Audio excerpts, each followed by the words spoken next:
fully guided surgical kit is used with the Paltop Digital Surgical Guide. The Paltop Digital Surgical Guide is fabricated by a Paltop Digital Planning Center. The Paltop Digital Planning Center creates the surgical plan using the doctor's prescription and final authorization from the doctor. The surgical plan requires CT scan data and intraoral scan data or model data.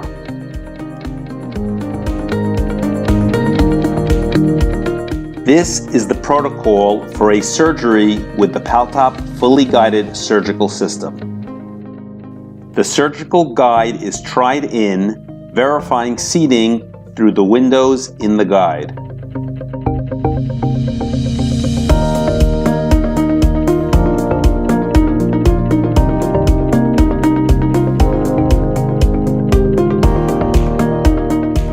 A crestal incision is made, preserving keratinized tissue.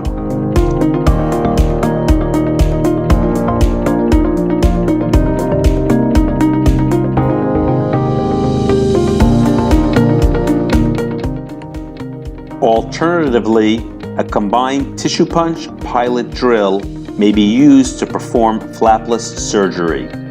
There is a narrow and wide tissue punch corresponding to the wide or narrow sleeve in the surgical guide.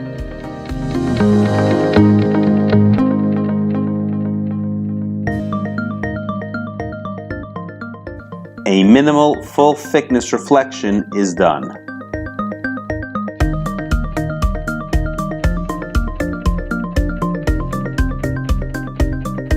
A device called the DGS, or Digital Guidance Sleeve, is used to guide the contra-angle during the drilling procedure. The DGS is inserted into the specially designed contra-angle. There is a narrow and wide DGS to choose from.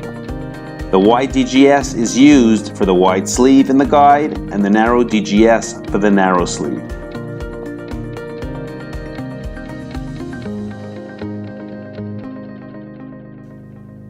The short pilot drill is inserted into the DGS, and the contra-angle latch is closed, securing the DGS and drill.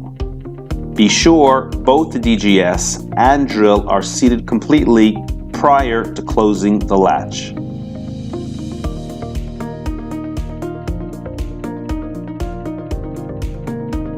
Position the DGS into the correct implant number sleeve and drill until the DGS bottoms out on the drill guide. The DGS must enter the drill guide sleeve before the drill tip touches bone.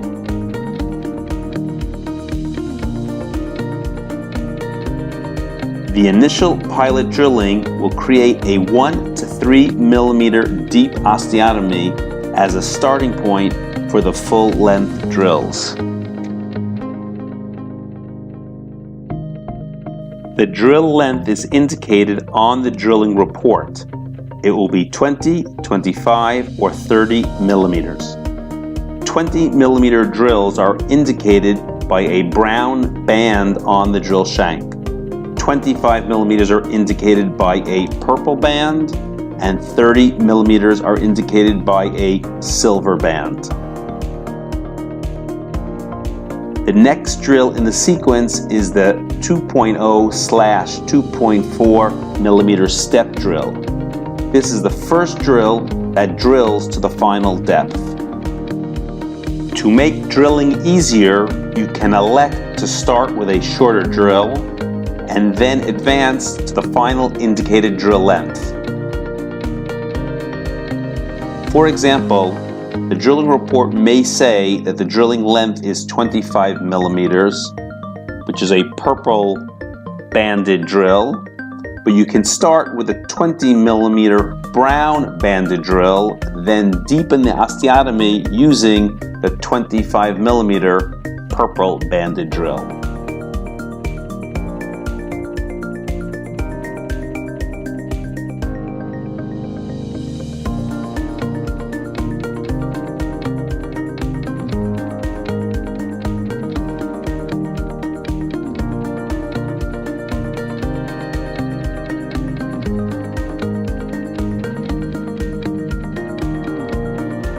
Rotational movement of the contra-angle helps advance the drill.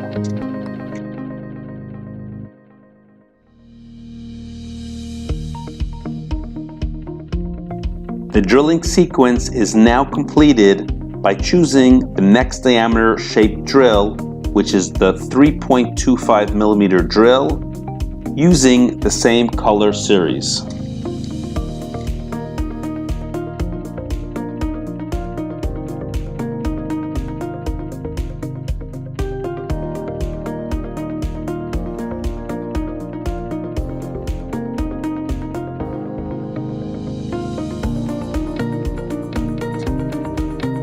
Be sure to remove the bone in the drill flutes, as this bone may impair the drill from cutting and advancing.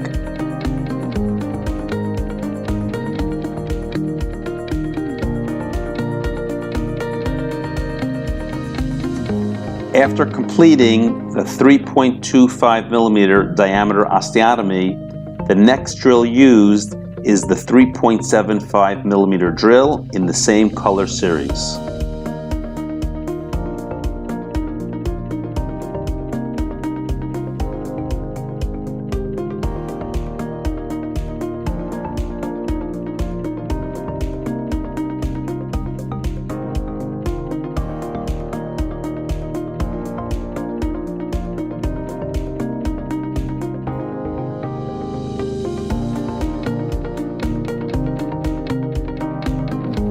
Next is the 4.2 millimeter drill. Drilling is completed when you reach the final drill for the implant chosen and bone type. In this case, a 4.2 millimeter Advance Plus implant is being used, and therefore the 4.2 millimeter diameter drill is the final shape drill to be used.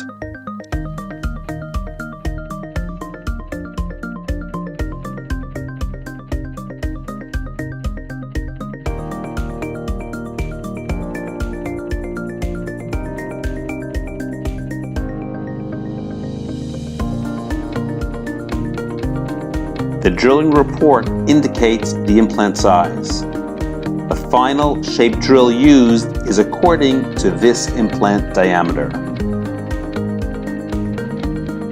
The drill sizes are indicated on the drill shank. The guide is now removed and an implant try-in is inserted to verify the final implant depth. The implant try-in kit is not included in the fully guided kit.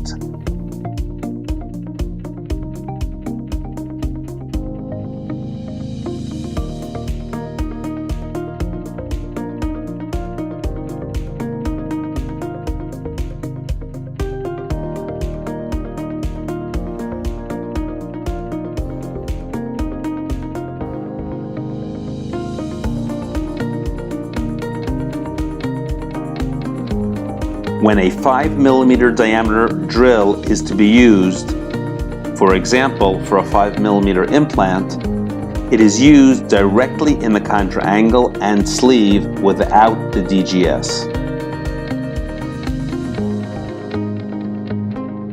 A countersink is used only if there's very dense cortical bone. Proper countersinking depth is determined by looking at the offset number on the drilling report. The countersink has numbers from 4 to 16. Although the numbers will not be visible while the countersink is spinning, the depth can be controlled by counting the appropriate number of broad black bands to the offset number. The guide is now reinserted and the countersink that corresponds to the 4.2 millimeter diameter implant, red, is inserted without the DGS into the drill guide sleeve. The countersink should only be used when there is dense cortical bone, and then very judiciously. Even in dense bone, consideration should be given to only lightly touching the bone.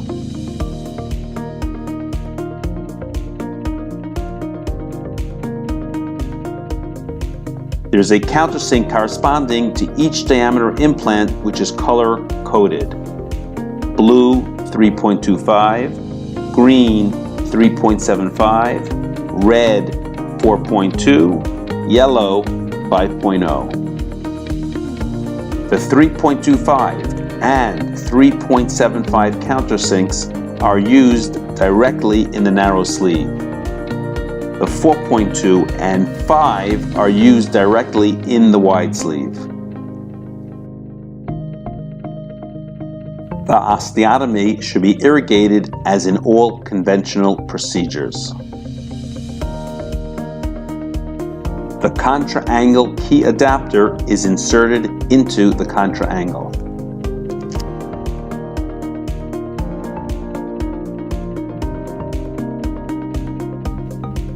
The implant key is chosen and inserted into the contra-angle key adapter.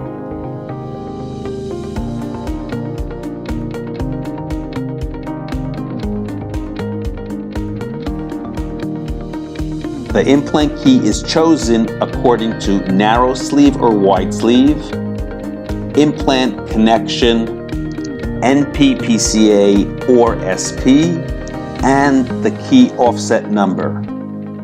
The key offset number corresponds to the long, medium, and short keys. The key offset number is indicated on the drilling report.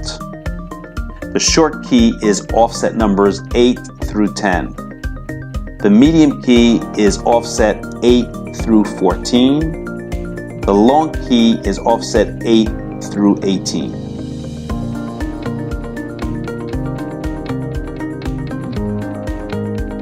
The implant key is seated completely into the implant. The implant is securely removed from the vial. The implant is seated into the osteotomy through the drill guide sleeve.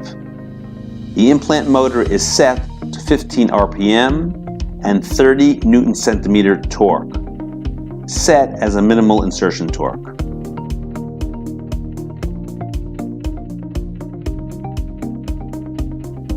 If the implant rotation stops prior to complete seating, the torque level may be raised.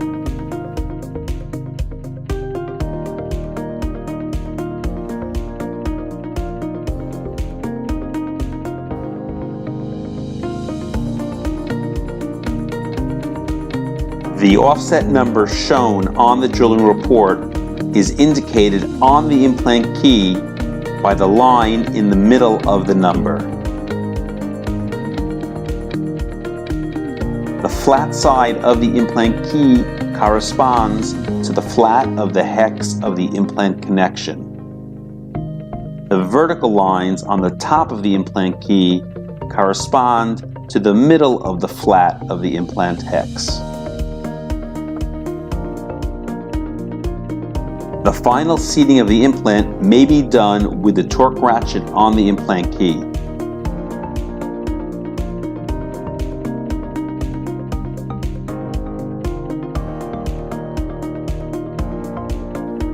The implant key is removed. If the key is tight in the guide can be removed with the implant key.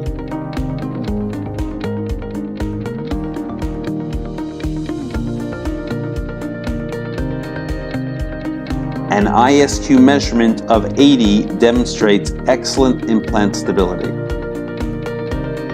The ISQ pin is removed and the final visual inspection of the implant is done. The healing screw or an appropriate height and width healing abutment is selected and inserted for a 2- or 1-stage surgery. Simple interrupted sutures are placed. The healing abutment can be seen to appropriately support the soft tissue while preserving the keratinized tissue. The post-operative X-ray confirms complete seating of the healing abutment and records the immediate post-operative relationship of the implant to bone interface. For more information, please visit our website.